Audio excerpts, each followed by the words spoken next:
The statements we're about to show you are from the Holy Quran, and is said to be the official, unchanged, pure word of God, revealed over 1400 years ago. Claiming to be the word of God is a heavy statement, and without proof, or if a single contradiction is found within the book, the apparent word of God will be proven false. So without further ado, let's put the book to the test. In the 23rd chapter, titled The Believers, from the 12th to the 14th verses, God is said to give a detailed description of how the human being is formed. It begins by saying, "We then placed him as a sperm drop in a place of settlement, firmly fixed. Then we made the drop into a alaqa." We will translate this word very soon. "And then we changed the alaqa into a lump. Then we made out of that lump into bones. And then we clothed the bones with flesh. Then we caused him to grow and come into being and attain the definitive human form." In the 21st century, we can now safely say that this verse is clearly describing the process of human development in correct chronological order. However, what we should be paying attention to in particular is the second stage, referring to the development of the embryo. The specific word used to describe the embryo in this verse is the word alaqa. The word alaqa, when translated into English, can mean three separate things. Firstly, a blood clot, or to be suspended, that is to be hanging or clinging to something, or thirdly and finally, a leech. Now, all three definitions don't come anywhere near what we perceive to be the human embryo.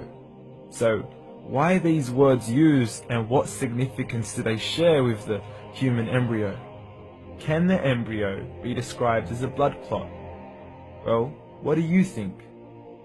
In the 3rd week of embryonic development, a tubular heart joins with the blood vessels to form a primordial cardiovascular system, and by the end of the 3rd week, the blood is circulating and the heart begins to beat on day 21. The first thing that comes to mind in regards to being suspended or hanging is the umbilical cord.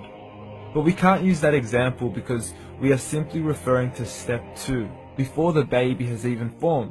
But we now know today that the umbilical cord is formed from the connecting stalk, and the connecting stalk is formed as soon as the embryo is formed. The embryo's connecting stalk has even been described by John Allen and Beverly Kramer as an object to suspend the developing embryo in the extra-embryonic column. So an embryo is suspended and does have a strong resemblance with a blood clot. What on earth would an embryo have to do with a leech? Figure A shows the structure of an embryo at 25 days. Figure B shows a leech. Now please note once again that the embryo in this stage is no greater than the size of a kernel of wheat. This is an X-ray of the embryo at 22 days. This is the internal structure of a leech. It's mind-blowing stuff, but you still haven't seen anything yet. This is the head of the embryo at 22 days. The detail you are seeing right now is absolutely impossible to be seen with the human eye and can only be seen with a microscope. This is the back end of a leech.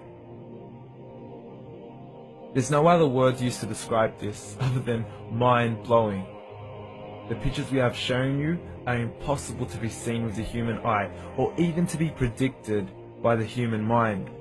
Once again, the verses we have shown you were revealed over 1400 years ago to a man who couldn't read nor write. Are these the words of God? Descriptions of the human embryo in the Quran cannot be based on scientific knowledge in the 7th century.